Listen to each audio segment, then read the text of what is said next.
नमस्कार, मैं रविंद्र कुमार मीना, सहायक आचार्य भूगोल। आप सभी का स्वागत है भूगोल की इस कक्षा में। इस कक्षा के अंतर्गत हम विश्व का प्रादेशिक भूगोल पढ़ रहे हैं और उसके अंतर्गत हम उत्तरी अमेरिका महाद्वीप को पढ़ रहे हैं। पिछले लास्ट वीडियो में हमने उत्तरी अमेरिका महाद्वीप की भूआकृति, उसकी भूगर्भिक संरचना, उसमें हमने देखा कि उसे 4 भागों में बांटा गया है। कैनेडियन अथवा लॉरेंशियन शील्ड, एपलेशियन पर्वत तंत्र, पश्चिमी उच्च प्रदेश या कॉर्डिलेरा और मध्यवर्ती मैदान। आज के वीडियो के अंतर्गत हम drainage pattern of north America का अध्ययन करेंगे कि उत्तरी अमेरिका का अववाह तंत्र कैसा है, किस प्रकार का है। तो उत्तरी अमेरिका महाद्वीप के आर्थिक विकास में नदियों की महत्वपूर्ण भूमिका रही है। ये एक सामान्य सी बात है कि किसी भी महाद्वीप में नदी जो है वो महत्वपूर्ण भूमिका अदा करती हैं। जैसे हम कहते हैं कि मिस्र नील नदी का वरदान है, उसी प्रकार अमेरिका का जो आर्थिक डेवलपमेंट है उसमें भी यहाँ की नदियों का महत्वपूर्ण स्थान रहा है। यहाँ मानव जाति का विकास भी नदियों से प्रभावित रहा है। आज भी यहाँ की नदियों का शक्ति के स्रोत तथा यातायात मार्गों के रूप में महत्व है। Mississippi, Missouri, Mackenzie, Saint Lawrence ये उत्तरी अमेरिका की कुछ प्रमुख नदियाँ हैं। इसके अलावा उत्तरी अमेरिका के ड्रेनेज पैटर्न में जो इनलैंड ड्रेनेज सिस्टम है, आंतरिक जल प्रवाह प्रणाली है, उसका भी महत्वपूर्ण स्थान है। यहाँ के आर्थिक विकास, व्यापार और परिवहन में, किसी भी देश के व्यापार और परिवहन में वहाँ का जल परिवहन जो नदी झीलों से होकर गुजरता है, जो उस ड्रेनेज सिस्टम का पार्ट होता है, वो महत्वपूर्ण भूमिका अदा करता है।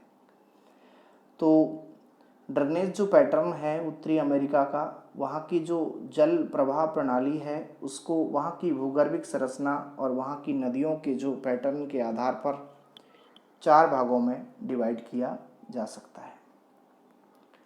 पहला है अटलांटिक महासागर के जल प्रवाह क्षेत्र, दूसरा प्रशांत महासागरीय जल प्रवाह क्षेत्र, तीसरा है आर्कटिक महासागरीय जल प्रवाह क्षेत्र और चौथा जो है वो है आंतरिक जल प्रवाह क्षेत्र। इस प्रकार से ये जो 4 हैं, ये 4 भागों में यहाँ के ड्रेनेज पैटर्न को बांटा गया है। हम अमेरिका का ये मैप देखें ड्रेनेज पैटर्न का, तो इसके अंदर हमें ग्रेट बेसिन ड्रेनेज पैटर्न यहाँ नज़र आ रहा है, ये वाला पार्ट। उसके बाद गल्फ ऑफ मैक्सिको का ड्रेनेज पैटर्न, अर्थात ये जो क्षेत्र है, ये पीला पीला भाग नज़र आता है, ये मैक्सिको का ड्रेनेज सिस्टम है। यहाँ की नदियाँ ये जो डॉट डॉट लाइन में नज़र आ रही है ऊपर, आप देख रहे हो कि ये सबसे बड़ी नदी है, दुनिया की तीसरी नदी और उत्तरी अमेरिका महाद्वीप की सबसे बड़ी नदी मिसिसिपी मिसौरी नदी। तो नंबर 1 ये ग्रेट बेसिन वाला भाग है। नंबर 2 वाला जो पार्ट है ये गल्फ ऑफ मैक्सिको, अर्थात मैक्सिको का अववाह तंत्र। तीसरा इधर जो पार्ट नज़र आ रहा है ये काला काला सा आपको, यहाँ से यहाँ तक, ये अटलांटिक ओशियन का जल प्रवाह क्षेत्र है। यहाँ की नदियाँ अपना जल अटलांटिक ओशियन में गिराती हैं। यहाँ पे ये खाड़ी नज़र आ रही है, हडसन की खाड़ी, तो ये हडसन ड्रेनेज बेसिन है। ये हरा हरा जो पार्ट है यहाँ पे, यहाँ की नदियाँ जो हैं ये हडसन की खाड़ी के अंदर अपना जल गिराती हैं। नंबर 3 अटलांटिक ओशियन और नंबर 4 हो गया ये हडसन का बेसिन वाला पार्ट। नंबर 5 पे हम देखें कि यहाँ पे है आर्कटिक ओशियन और ये वाला जो पार्ट है नॉर्थ अमेरिका का, वो इस आर्कटिक ओशियन जो अववाह तंत्र है उसके अंतर्गत शामिल है। और लास्ट जो पश्चिमी जो पार्ट है वो है पैसिफिक ओशियन, यानी प्रशांत महासागरीय अववाह तंत्र। तो ये अमेरिका के जो नक्शा है, उत्तरी अमेरिका जो महाद्वीप है, उसके ऊपर 6 बड़े प्रकार के हमको पैटर्न नज़र आ रहे हैं कि अटलांटिक ओशियन, मैक्सिको की खाड़ी वाले को भाग को भी इसमें शामिल कर सकते हैं। तो ये अटलांटिक ओशियन का पार्ट हो गया, ऊपर वाला आर्कटिक ओशियन का पार्ट हो गया, पीछे वाला प्रशांत महासागरीय पार्ट हो गया, और बीच वाला जो पार्ट है वो इनलैंड ड्रेनेज सिस्टम है, यानी कि आंतरिक जल प्रवाह प्रणाली है। इस प्रकार ये पैटर्न नज़र आता है जिसमें विभिन्न नदियाँ अलग अलग महासागरों में जाके गिरती हैं और एक पूरा ड्रेनेज पैटर्न बनता है इससे नॉर्थ अमेरिका का। उसमें से हम आज पहले वाले भाग का अध्ययन करते हैं कि अटलांटिक महासागरीय जल प्रवाह तंत्र।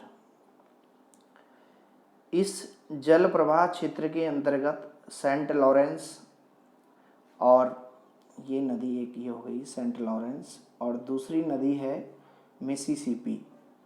ये महत्वपूर्ण नदियां हैं जो एक विशाल प्रदेश में होकर बहती हैं। सेंट लॉरेंस नदी महान झीलों के मार्ग से होके अटलांटिक ओशियन में गिरती है। महान झीलों में 5 बड़ी बड़ी झीलें हैं, जिसमें सुपेरियन, मिशिगन, ह्यूरन, ओंटारियो और इरी, ये 5 झीलें हैं। आगे चल के हम इनका भी अध्ययन करेंगे। ये एक विशाल प्रदेश में बहती है। और मिसिसिपी नदी जो है दूसरी महत्वपूर्ण नदी, दक्षिण की ओर बहती हुई गल्फ ऑफ मैक्सिको अर्थात मैक्सिको की खाड़ी में गिरती है। दक्षिण की ओर ट्रिनिटी, अल्बामा तथा टॉमली गबिया इस जल प्रवाह प्रणाली की अन्य मुख्य नदियां हैं। इसमें से जो महत्वपूर्ण और बड़ी नदी है वो है मिसिसिपी नदी। मिसिसिपी नदी उत्तरी अमेरिका की सबसे लंबी नदी है और मिसौरी नदी को सम्मिलित करते हुए कुल इसकी लंबाई जो है वो है 6020 किलोमीटर। मिसिसिपी नदी दक्षिणी मोंटाना जो संयुक्त राज्य अमेरिका का पार्ट है वहाँ से निकलकर दक्षिण की ओर बहती हुई मैक्सिको की खाड़ी में गिरती है, जबकि मिसौरी, अरकेसांस और रेड नदियाँ पश्चिम से आकर मिलने वाली मुख्य सहायक नदियाँ हैं। मिसौरी सबसे प्रमुख सहायक नदी है, जिसके मिलने पर यह उत्तरी अमेरिका की सबसे लंबी और दुनिया की तीसरी बड़ी नदी बन जाती है। पूर्व में एप्लेसियन से आने वाली ओहियो तथा टेनेसी प्रमुख सहायक नदियां हैं। मिसिसिपी नदी का डेल्टाई भाग बहुत विकसित है। मिसिसिपी नदी का जो डेल्टा है वो प्रसिद्ध है और ये यहाँ के आर्थिक विकास में ये नदी महत्वपूर्ण रोल अदा करती है। नदी का पाठ दिन प्रतिदिन चौड़ा होने के कारण यहाँ पे जो मैकेंजी नदी है उसकी बाढ़ से भयंकर यहाँ बाढ़ें आती हैं, तटबंध की रचना होती है, तटबंध यहाँ टूट जाते हैं और प्राचीन काल से ये नदी जलमार्ग के रूप में अमेरिका में प्रयुक्त होती आ रही है। वर्तमान में इसका परिवहन मार्ग के रूप में उपयोग किया जा रहा है। इसकी निकास से मिनियापोलिस तक इसमें बड़ी नावें चल सकती हैं। इस नदी की विशेषता है कि ये जल परिवहन और आर्थिक विकास में महत्वपूर्ण रोल अदा करती है। दूसरी महत्वपूर्ण नदी है सेंट लॉरेंस नदी। यह नदी मिनेसोटा जो संयुक्त राज्य अमेरिका से निकलकर महान झीलों के मार्ग से होती हुई अटलांटिक ओशियन में गिरती है। महान झीलों में एक एक करके उनको ये जोड़ती है जल परिवहन के द्वारा, और इस नदी की जो कुल लंबाई है वो है 3130 किलोमीटर। पहली नदी मिसिसिपी, दूसरी है सेंट लॉरेंस नदी। महान झीलों से निकलने के कारण इसमें जल प्रवाह वर्ष भर लगभग समान रहता है और ये महत्वपूर्ण है परिवहन की दृष्टि से। वो नदी जिसके अंदर जल प्रवाह वर्ष भर एक जैसा बना रहता है। इसी नदी पर नियाग्रा प्रपात है। नियाग्रा जो प्रपात है दुनिया के बड़े प्रपातों में जाना जाता है। ये विशाल प्रपात है और इसका विद्युत उत्पादन में अग्रणीय स्थान है, जो कनाडा और संयुक्त राज्य अमेरिका द्वारा सम्मिलित रूप में यहाँ पे विकसित की गई है। Power resources, hydroelectricity power resources इस प्रपात के ऊपर बनाया गया है। तो ये है अटलांटिक ड्रेनेज सिस्टम। हम पढ़ रहे हैं उत्तरी अमेरिका का अफवाह तंत्र, जिसके अंतर्गत हमने पहला पार्ट पढ़ा है कि एटलांटिक ड्रेनेज सिस्टम, उसमें महत्वपूर्ण नदियां पड़ी हैं मिसिसिपी नदी और सेंट लॉरेंस नदी। अमेरिका का उत्तर अमेरिका महाद्वीप में, कनाडा अमेरिका के लिए इनका महत्वपूर्ण स्थान है। अगले वीडियो के अंदर हम the Pacific ocean drainage system का अध्ययन करेंगे। Thank you.